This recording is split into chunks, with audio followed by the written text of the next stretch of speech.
Namaste. Shri Rama Rama Rameti Rame Rame Manorame Sahasranama Tatulyam Rama Nama Varanane Shri Ramachandraha Ashrita Parijataha समस्त कल्याण गुणाभिरामः सीतामुखाम्भोरुह चञ्चरीको निरन्तरं मङ्गलमातनोतु.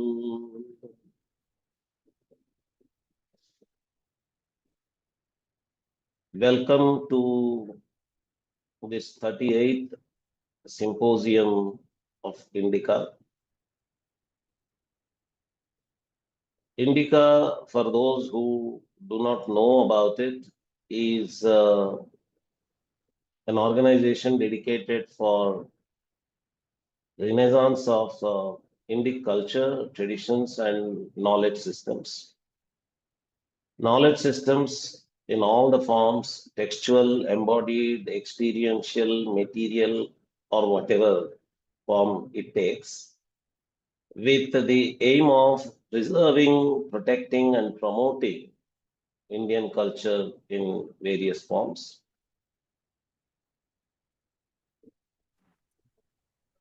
Those who know INDICA know that we have our website, INDICA Academy website. You may log in and know more about it. There is a description of the organization and there are links to our various units. We have our around 20 to 30 wings of INDICA. You'll have data of what is happening, and there is a page called INDICA events page where we announce all our events. Most of you might have come from there only, from the INDICA events page, knowing about the symposium and registering for the symposium. We organize two kinds of scholarly presentation events. One is conferences, where we send out an announcement in the form of call for papers. Abstracts are sent and we select from on the basis of the abstract sent, and papers are presented. Conferences usually include invited speakers also, but symposium is a format where only invited speakers are included. So today is that kind of event, symposium. We have invited speakers, identifying experts. Earlier, we used to identify experts from our own side, but from the last 6-7 events, we are even sending out an announcement to volunteer to come and speak if there are experts, and to nominate speakers also, with the view that we may be missing in identifying scholars. So this time also we sent out, and there was a very good response. And also from our side also we identified scholars. Today's topic for the symposium, the living traditions of Ramayana, was actually chosen by us for a conference that we were planning for the last year. That conference was in the context of Ramajanma Bhoomi Ramlalla temple's inauguration. It was in the context of celebrating that historical event. We wanted to organize that conference in Ayodhya itself, but we were not able to do it for organizational reasons, for our own organizational reasons. So now we are organizing the same event in the form of this symposium. We converted the conference into symposium. Usually, discussions on Ramayana happen around the text of Ramayana. It is justified because the name itself, Ramayana's name itself, is the name of a particular text composed by Valmiki,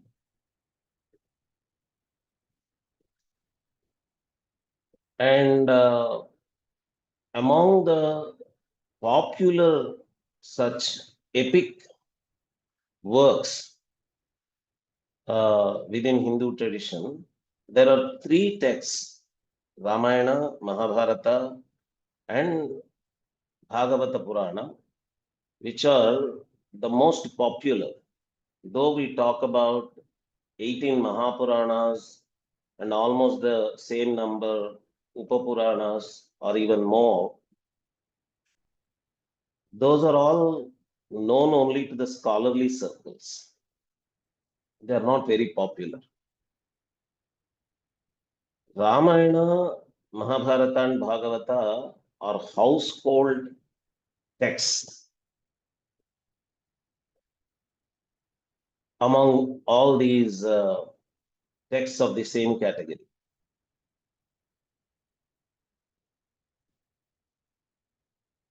What is not known to the scholars who study Ramayana from outside India, from outside Bharat, from outside Bharatiya Sanskriti, Indian culture, from outside Hindu life, is that these texts are not just texts.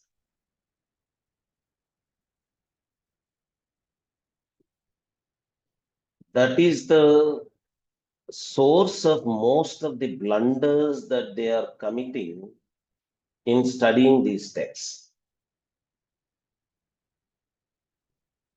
Academic studies around Hinduism, Sanskrit, and Indian languages happen in Indology departments, religious studies departments, comparative religion departments, history of religion departments,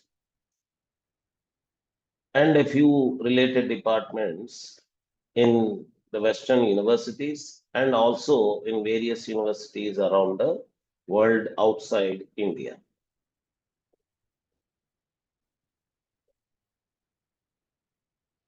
They usually compare our texts like Ramayana to classical texts from ancient civilizations like Greek civilization, Roman civilization, Egyptian civilization, Mayan, Aztec, Inca, Chinese, and all the ancient civilizations.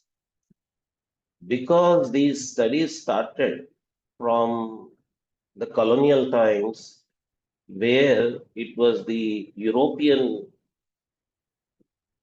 groups which came to India, which got interested in the local culture, texts, and other material from India.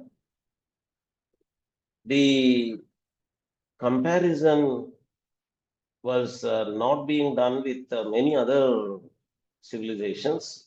Mostly the comparison was with the Greek and Roman traditions, because these Europeans considered Greek and Roman civilizations as their ancient civilizations.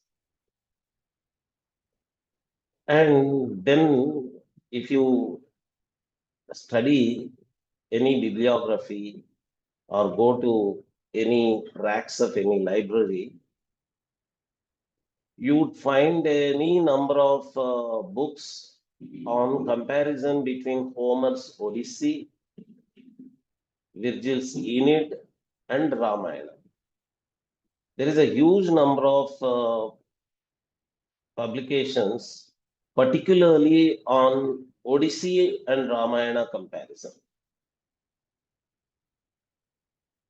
So for them, it is the study of a particular text and its comparison with another text only. But what they miss is that the culture from which the epic texts like Homer's Odyssey or Virgil's Aeneid emerged in Greek and Roman civilizations are today lost. People who used to follow the culture of those texts got en masse converted into Christianity. And because Christianity was against these ancient classical Greek and Roman cultures of temples and worship of deities and all that used to happen in Greek and Roman civilizations, the characters inside these epics who are deities, or those were deities who were outside these texts also, but related to these texts. That culture of worshipping those deities is completely lost. So even for the Greek people, today's Greek people or Roman people themselves, who are, we call them today Italians, themselves, the texts of classical Greek and Latin are just texts. They do not live. There is no culture which is associated emotionally with those texts. The deities inside those texts do not have their temples anymore. Their worship does not happen anymore. When these texts are recited or read, people do not get an identification of their personal life's spiritual practice with the texts inside those classical Greek and Roman texts. Because they see that kind of a culture and study those classical texts in the departments of classics, what they call those departments as departments of classics, they expect that the study of Ramayana, Mahabharata, Bhagavata, or any other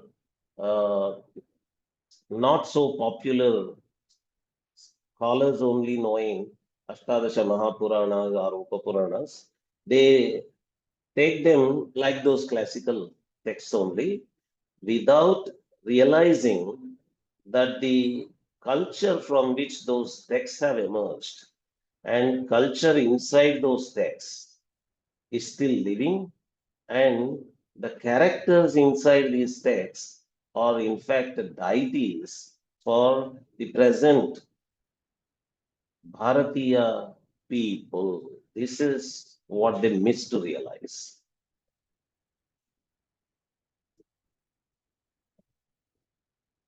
So, one very big blunder from interpretation point of view, from academic interpretation point of view, is that the scholarly academic interpretation that is done inside a Western university is in comparison or in competition or has to be related to the received meaning of the contemporary participants in the culture from which the texts have emerged, and the culture which takes the characters inside these texts as their deities, and they have temples, they worship those deities, and they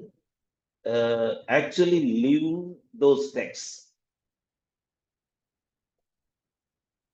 Interpretation from them and interpretation from the scholar sitting in a Western university, for that matter, a scholar sitting in a westernized Indian university also, a westernized Indian scholar sitting inside a Indian university also, they do not realize that actually these texts are getting interpreted and reinterpreted and or uh, experienced as their experienced life by Bharatiyas every minute, every day, every hour.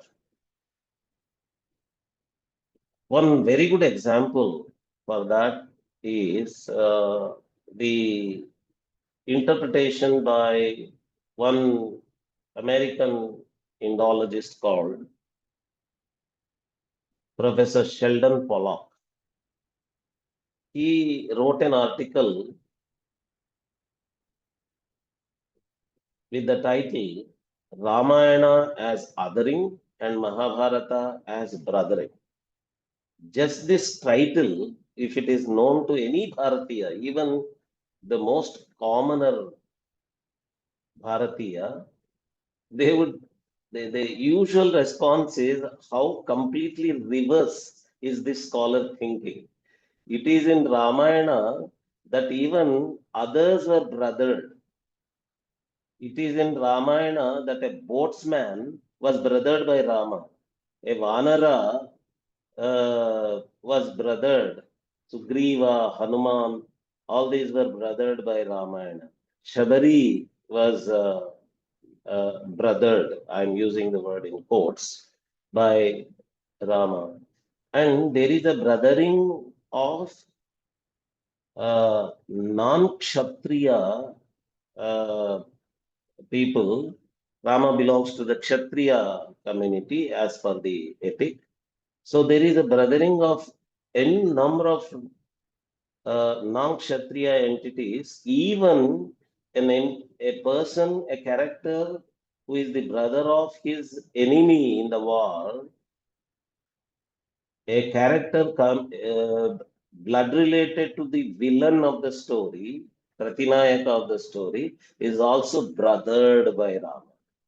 So anyone would title Ramayana as a brothering text. Hero brothers others here. But how a scholar can call Ramayana as an othering text, all are surprised. And again with Mahabharata also, it is actually in Mahabharata that you see the story of brothers, and the entire story is about how brothers got othered from each other on account of their dispute regarding their inheritance of the throne and many other aspects, dharma and adharma aspects. So there is a brothers getting othered story, Mahabharata, but he calls it a brothering story. And there is a story which is all about brothering even others, and he calls it an othering story. And he did that during the Rath Yatra by Advani. And surprisingly, these scholars, when we bring in political developments in response to their political talk, they say, oh, please don't bring politics into academic studies and all that. But if you see Sheldon Pollock's publications, almost every one of those publications starts with the name of a political party called BJP, Bharatiya Janata Party. So even this article starts with that. he clearly mentions the event called Rath Yatra by Advani and talks about it. So there is almost a seeming awareness that there is a living culture. Otherwise, why should there be a Rath Yatra? And there is a living culture with which people are associated. A particular political party is actually using that living culture, according to him, for its political benefits. So you are already talking about it. But later, when people asked him why he wrote such uh, articles or publications which are so abhorring to the people who live the culture of Ramayana, his answer in one of the interviews to the newspaper was that he did not know that Ramayana was so close to the hearts of the people. You claim yourself to be an Indologist, and you are supposed to know the culture from which the text has emerged, and then you say that you did not know that there is such a great affiliation of people with the text. Such blunders occur because of this complete absence of the knowledge that these texts are living texts. The culture, uh, the present Bharatiya culture is a culture that lives these texts, is what is missing in the minds of Western, some of the, I would say some of the only, because these shenanigan Indologists are very small in number. There are many Indophile Indologists among the Western Indologists also. So let us not generalize it too much that all Indologists, all Western Indologists are like that. Just as within India, among Sanskrit and other non-Sanskrit Indian language scholars who study Ramayana from the university corridors, all are not westernized Indian scholars, right?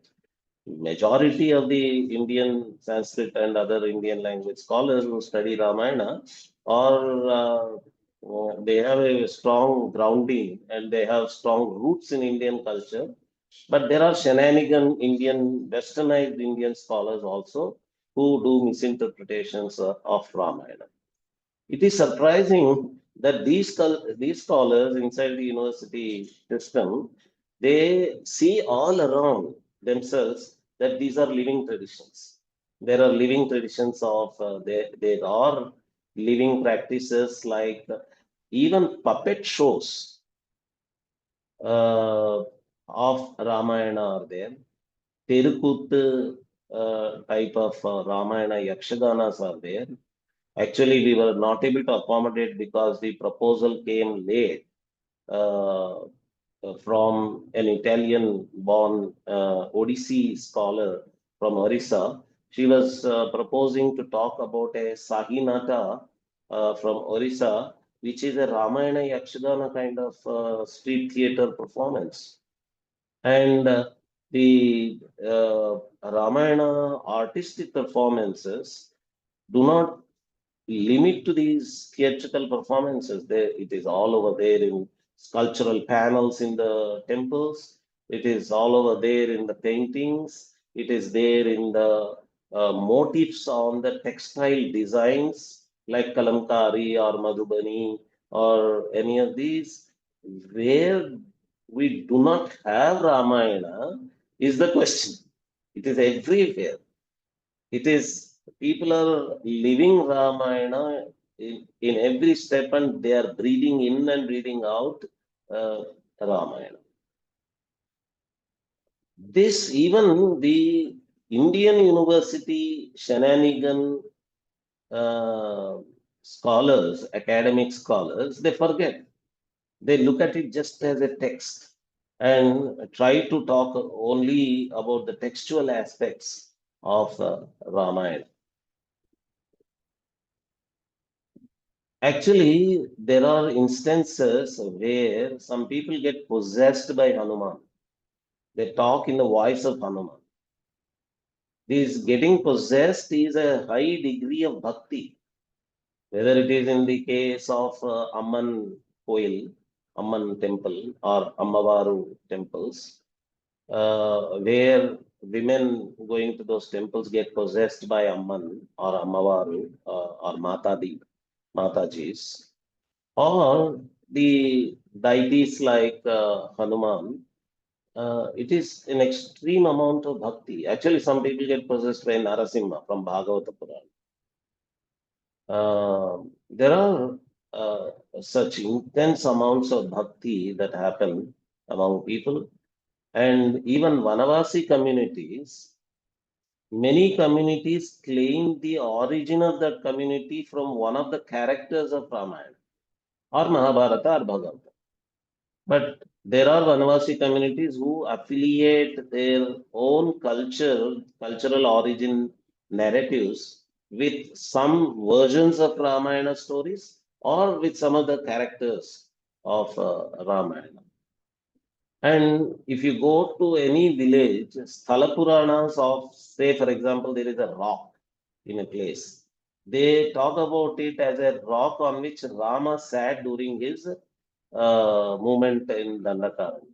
If there is a tank, in my own birthplace, there is a tank which supplies drinking water to the entire town. It is called Ram Jala. And they, whenever they talk about that tank, they narrate the story of Rama being in his Dandakaranya Vanavasa and then bringing water for Sita Mata by hitting an arrow and a spring coming up. So they say this is called Ram Jala because it was created by Rama's arrow, which created a spring of water and it created the tank. Whether historically those claims are valid or not is a totally different matter. It, what is important is that they are able to see a drinking water tank that is supplying drinking water every day, every minute to them as water coming from Rama's arrow. That is the attitude, that is the emotional attachment that the people of today have for those waters. That is important. It is not the historicity of the narrative in the beliefs of people that is important. It is the history of this belief that is important. And these beliefs do exist. So, if you are interpreting a text thinking that you are a university scholar and you have a very special authority over the text, all because you have some knowledge of some academic disciplines uh, which may or may not be related to this text, then what you are doing is you are doing the interpretation of this text completely going away from the insider's understanding of the text. There is a translation of Ramayana into English by an American Indologist scholar couple. In one of the footnotes, please bear with me, it may be sentimentally hurting to you or boring to you, but for the sake of discussion, I am bringing, so please excuse me. They write that Hanuman's increasing in size is because of the release of a suppressed sexual desire because he is a brahmachari. And their defense, self-defense is that it is a Freudian interpretation. It is okay to do Freudian interpretation of Texan cultures.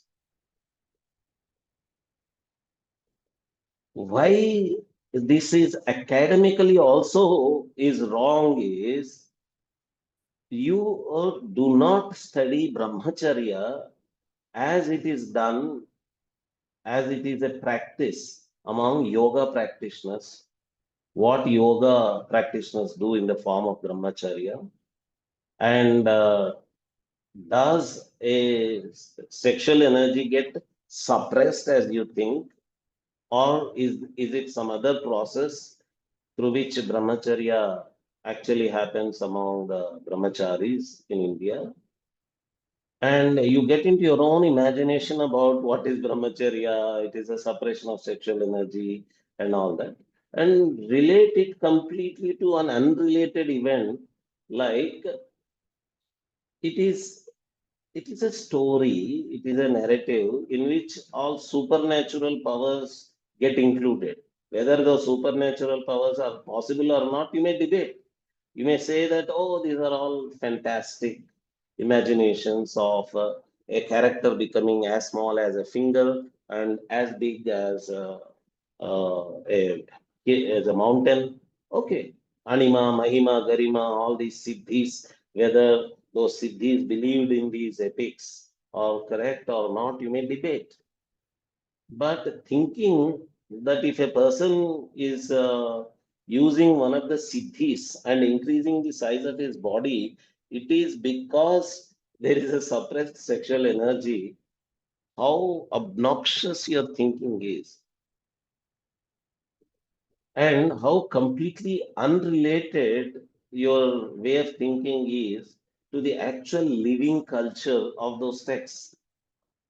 Response of the audience to this kind of interpretation itself is a test for whether your understanding of the text is correct or not.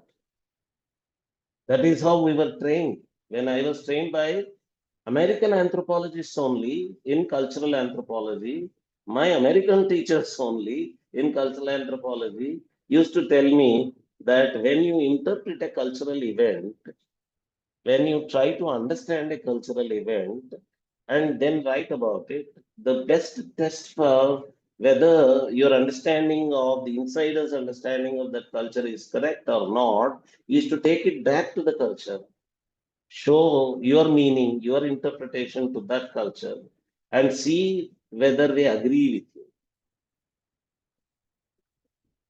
If they agree with you, your interpretation is solid, it is valid, it is perfect. Is the way a student of culture or a researcher of culture is trained ideally. But these guys, let me reveal the name also, Goldman couple, in their translation, English translation of Ramayana, in the footnote, bring this Freudian interpretation. And while talking about Hanuman's visit to Lanka, particularly the uh, house, the building where Ravana is sleeping with the women, in the same book, it is discussed that there is a Shringara Rasa there. The basic principle of Alankara Shastra is that you have to look at the event that is being described from the perspective of the character that is being described there. Because Valmiki is making Ravana's room, Ravana's bedroom, to be viewed from the views of Hanuman. And you yourself has said that he is a celibate, he is a brahmachari. And Valmiki is showing Ravana's bedroom from the perspective of a brahmachari. And when brahmachari is the character, when audience are getting identified with that brahmachari, where from Shungara Rasa comes? Shungara Rasa can be brought in for discussion only if the audience are getting identified with either Ravana sleeping on the bed or his wives, multiple wives sleeping on the bed, then only you can say there is Shringara Rasa, because they are being depicted as being involved in the bedroom life. But any basic student of Alankara Shastra, even the beginner student of Alankara Shastra would know that Sahridaya never identifies with the villain character, Pratinayaka character. The audience get identified with the Nayaka side character called Hanuman, who is actually watching the whole event. From where Shringara Rasa comes there.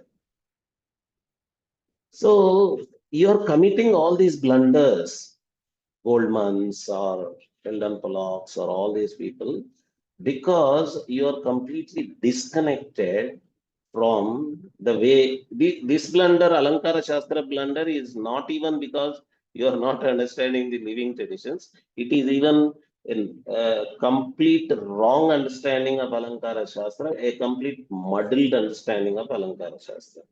You are bringing Shringara Rasa there. But you not realizing how much the characters inside are very close to the heart of the audience, and how the audience themselves are coming up with their own interpretations, with their own understanding. Why there are multiple Ramayanas? It is because most of these local Ramayanas, whether it is Kamba Ramayana or Ranganatha Ramayana or Krittivasa Ramayana, all or thousands of local folk versions of Ramayana, they are all articulating the common person's understanding of Ramayana. They are not leaving it just at Valmiki and the Pravachanakara in the temple. They themselves are coming up with their own folk versions, local language versions, Tamil version, Telugu version, Oriya version, Bengali version, and all over the country. So it is not the scholar sitting inside the university corridors that has an exclusive right over interpreting. The interpretation is happening by the puppet theater performer. The interpretation is happening from the Kalankari block printing women artisan. The interpretation is happening from all over the ground level people. You are in competition with them. You are a member of the entire thousands and lakhs and even crores of people who are understanding it, who are interpreting it.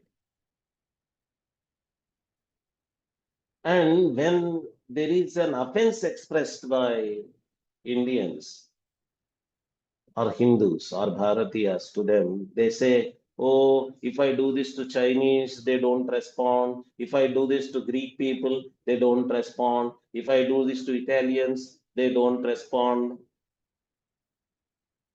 Huh? They don't respond because they are not living that culture, man. They those texts are not living anymore in those communities, in those populations. And how did you miss this simple point that you are dealing with a text which is living today?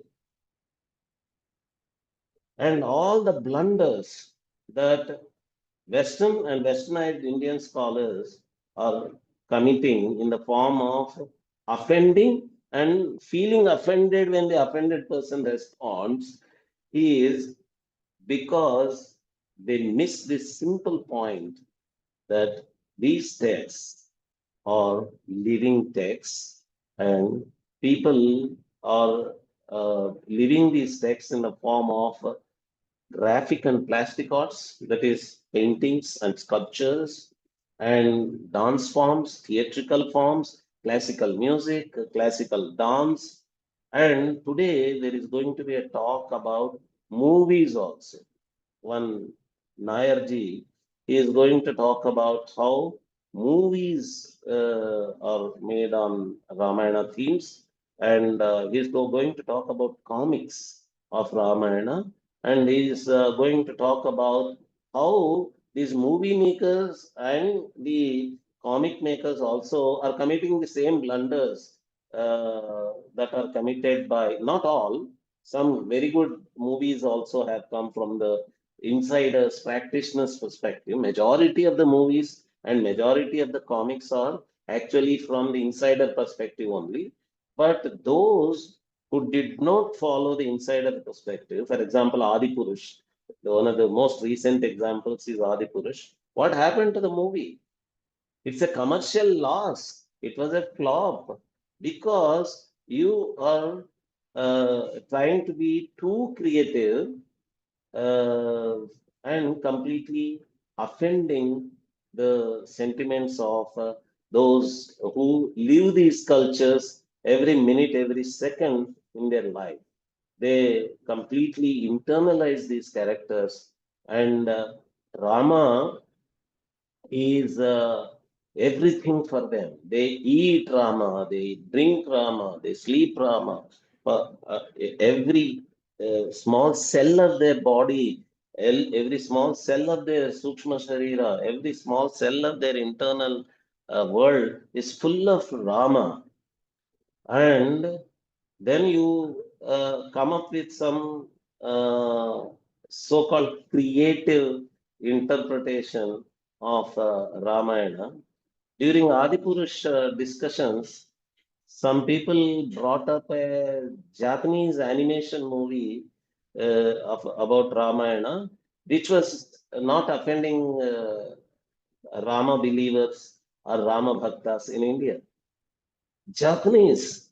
It is a Japanese animation movie. They did not commit any mistakes. And these makers of Adipurush, they were locals, they were Bharatiyas. They were in their personal life, they go to Rama temple. But they, in the name of creativity, they committed such a blunder and they were sufficiently punished by a commercial loss also. That's a point that they have to remember. And today, Nayarji is going to talk about that disconnect in some of the movies and comics. So the living traditions of Ramayana does not get limited to the temples and temple sculptural panels and textile designs and motifs and classical dance forms, classical music forms, but it is spread in folk theatrical forms and many folk art forms, folk music, and Vanavasi, forest dweller community cultures, their songs, their narratives, their community origin stories. Actually, there are palm leaves that are used by some of these forest dwelling communities. They use it for their fortune telling. They come door to door to do fortune telling. They hold a bundle of palm leaves and they ask you to put a stylus inside the bundle. And they have the drawings of Hanuman also. Actually, there are local tribal words for Hanuman. Some of them call him tail god, Pokademudu in Telugu. And they have such an intense affiliation with Hanuman. And Rama, Sita, Lava, and Kusha. Kushalava story is a very popular story among forest dweller narratives. So, this is a contemporary academic blunder not to realize that the text that they are dealing with is not dealt with only by them as an exclusive academic university right. It is actually a text that is lived by millions of Hindus all over the world. So, if academicians and contemporary artists get a lesson uh, by realizing this, it is good to them. If they don't realize, it is a loss to them because it is going to lead to a commercial loss to which the makers of Adipurush were led. And it is going to be a loss to all these university scholars because they get as much isolated as Sheldon Pollock and Goldman's and all these people are getting isolated. So